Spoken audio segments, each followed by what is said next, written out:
Hey, thank you so much for joining me for another Sunday sermon, we will call this. Today I want to talk to you about a concept that I've spoken about before, and I call it separation before elevation.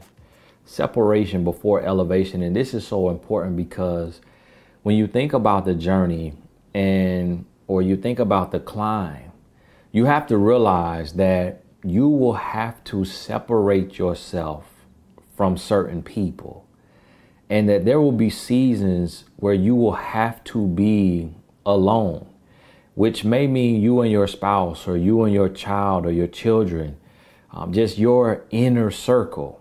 It may mean not even your best friend, because your best friend even has flaws. Yes, he or she is your best friend, but when you really look at them objectively, you look at from the outside, you'll see where they may be doubting Dan, like doubting Thomas, doubting Tom, or negative Nancy, or bitter Barry.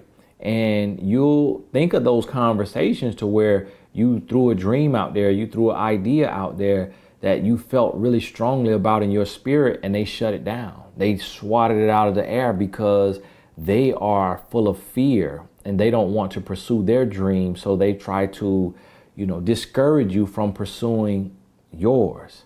At the same time, separation before elevation may mean separating from people who are doing things or into things that is not healthy for life.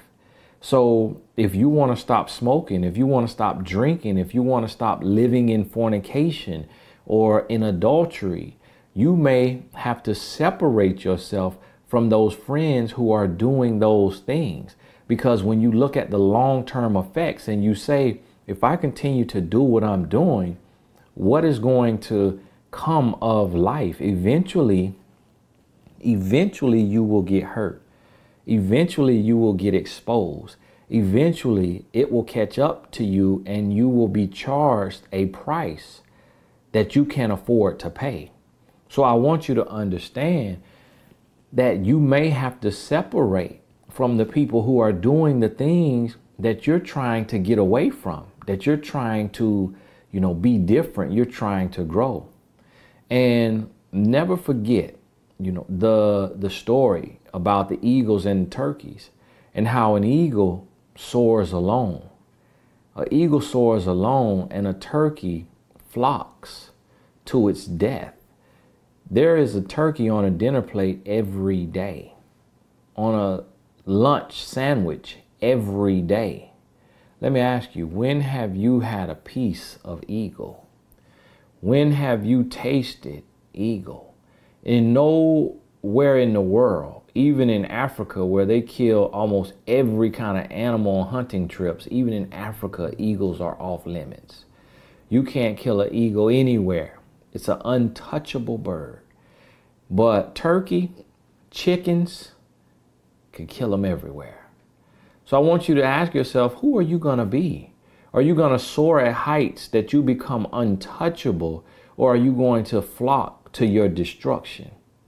And so start thinking about that, because who you hang around, and then also what you do with your time. Are you doing with your time what the masses do? If you're doing what the masses do, then you'll always feel an overwhelming sense of poverty. You'll always feel paycheck to paycheck. You'll always feel broke, busted, and disgusted, as we call it, where I'm from. You'll always feel that way because you're doing what the masses do. So if the masses are being programmed, so to speak, and it may not be deliberate. I think it is, but however you view it. But when you look at our television, when you look at our reality TV, it's kind of creating so much chaos and confusion. So it's creating this false sense of reality, and it's not real. Somebody asked me, what do you think about, Love at First Sight as a reality show, or 90 Day Fiance, or Married in 90 Days, or something like that. And it's these shows. And so what happens, you're watching these shows, and then you go in life and you're moving at the speed of light. You're having sex on the first night. You're head over heels on the first night. You're changing your Facebook profile on the first day you meet somebody to in a relationship. You know, y'all just started talking a week ago because of what you've been listening to, what you've been watching. Think about the music that you're listening to.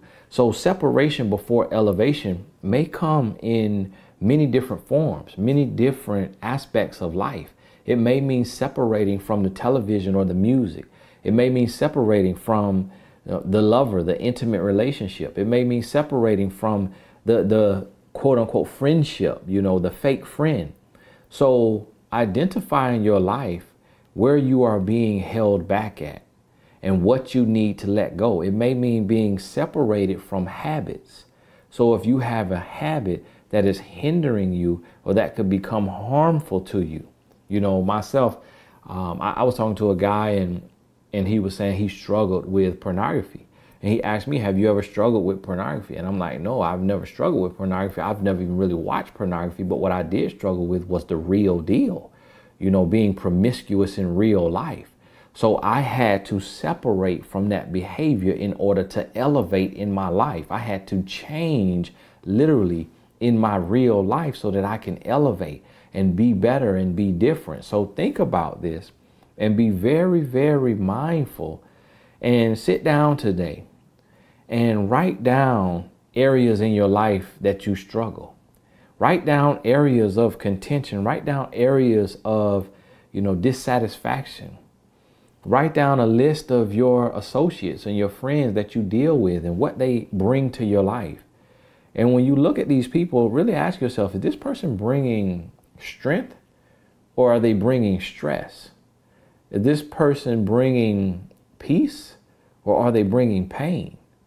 And if they are bringing something that is, you know, it's a maladaptive behavior, it's something that is a diversion from your path. It's slowing you down. It's taking you out. It's sending you down another road. If it is hindering you, then you have to demote that person.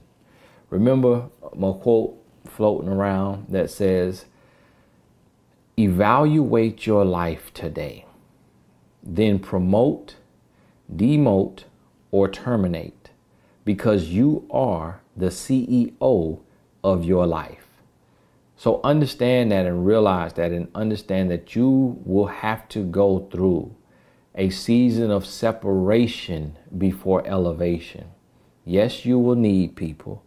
Yes, people will be sent into your life, but that does not mean it will be everybody.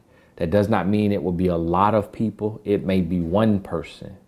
And there are seasons where it will be no one. And that is your wilderness season, where it's just you and God, and you can hear clearly the message that is intended for your life, the message for your mission, the vision for your mission.